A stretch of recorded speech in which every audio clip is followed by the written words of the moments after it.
Il n'y a rien de nouveau sous le soleil, dit-on. C'est pourquoi chez nous, les salons des affairages n'ouvrent qu'en fin de journée. Madame, monsieur, bonsoir et bienvenue au cocktail de news offert par la maison. Côte d'Ivoire, les chanteuses Tian et Aklan dans le cinéma. Chanteuses bien connues en Côte d'Ivoire, Aklan et Tian font leur premier pas dans le cinéma. En effet, elles ont été sollicitées pour prêter leur trait à Héros d'Abidjan, une série de 52 épisodes dans lesquels joueront les deux chanteuses aux côtés des comédiens de la troupe Le Djeli Théâtre d'Abidjan de Kouya-Nyepa, alias Bille de Fer. C'est d'ailleurs ce dernier qui a produit le film scénarisé par Diomandé Loua. L'homme au fusil jamais chargé et Kaba Koné assureront la réalisation à Printemps. Allez, affaire à suivre. Ouganda, l'épouse d'Ekon va investir plus de 6 milliards de francs CFA.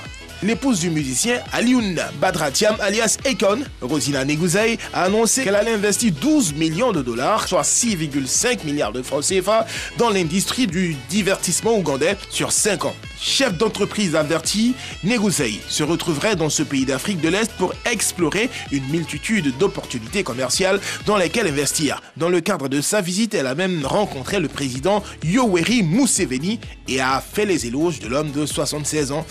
Affaire à suivre. États-Unis, Fela Kuti bientôt immortalisé.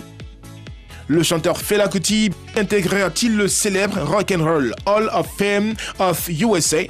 En tout cas, depuis le 10 février, la liste des nouveaux lauréats est connue. Et l'artiste nigérien est nominé aux côtés d'autres célébrités américaines comme Jay-Z, Mary J. Blige, Tina Turner et les Foo Fighters pour entrer dans la célèbre institution. L'entrée effective de Fela Kuti au Panthéon de Cleveland, qui consacre son immortalité artistique, est toutefois soumise au vote du public sur votre rock'n'roll.com. Les hommes des lauréats seront annoncés en mai 2021. Incroyable mais vrai, tout un village rate son bonheur le même jour. Dans ce village français où le jeu est l'un des passe-temps favoris, tous les villageois avaient pris l'habitude de toujours cocher les mêmes numéros au loto jusqu'au jour où, en 2012, le buraliste a oublié de valider la grille.